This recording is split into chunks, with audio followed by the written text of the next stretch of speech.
It's been speculated that probably there would have to be a minimum of about 250 proteins to provide minimal life function. If that's really true, then I think it's almost inconceivable that life could have happened in some simple step-by-step way. Okay, so the simplest form of life requires at least 250 proteins to function. What's so difficult about that?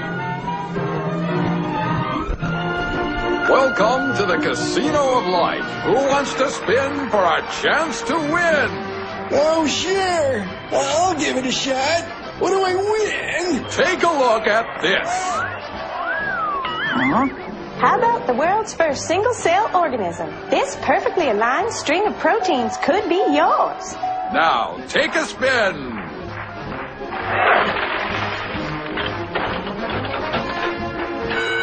I won. Tina, tell him how many times he needs to do that to win the prize. 250. That's right, folks, and all in the correct order. But that's impossible. We've heard that before, haven't we, Richard? Come on, Mother Nature, do your thing. You stupid machine! I hate you!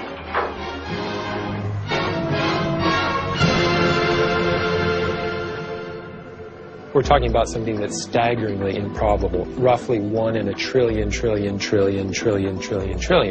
Let all of life choose a million, a trillion. The number is essentially zero. Something has to skew nature to choose the ones that work. So, in the game of life, it looks as if the house always wins. Luckily, some serious scientific minds have figured out a way to beat the odds. Directed panspermia.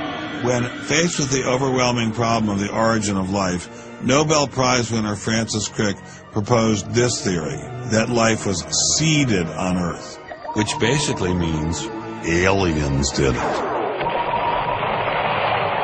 Crystals? Aliens? I thought we were talking about science, not science fiction. We don't know what caused life to arise. Did it arise by a purely undirected process? Or did it arise by some kind of intelligent guidance or design? And the rules of science are being applied to actually foreclose one of the two possible answers to that very fundamental and basic and important question. So the rules of science say we will consider any possibility except one that is guided. Exactly. No matter how life began, on the backs of crystals or in the test tube of some intelligent designer, everyone agrees it started with a single cell. But what is a cell? Let me ask you a question. Yeah. Darwin wrote The Origin of Species in 1859, published it in 1859. He had an idea of the cell as being quite simple, correct? Yeah, everybody did. Okay. If he thought of the cell as being a Buick, what is the cell now in terms of its complexity by comparison? A galaxy. If Darwin thought a cell was, say, a mud hut, what do we now know that a cell is? More complicated than a Saturn V. So what is in a cell as far as we know now? A world that Darwin never could have imagined. I needed someone who could give me a glimpse into this world. So we went to molecular biologist Doug Axe. Think of a cell as being a nanofactory, a factory where, on a very small scale, digital instructions are being used to make the components of the factory.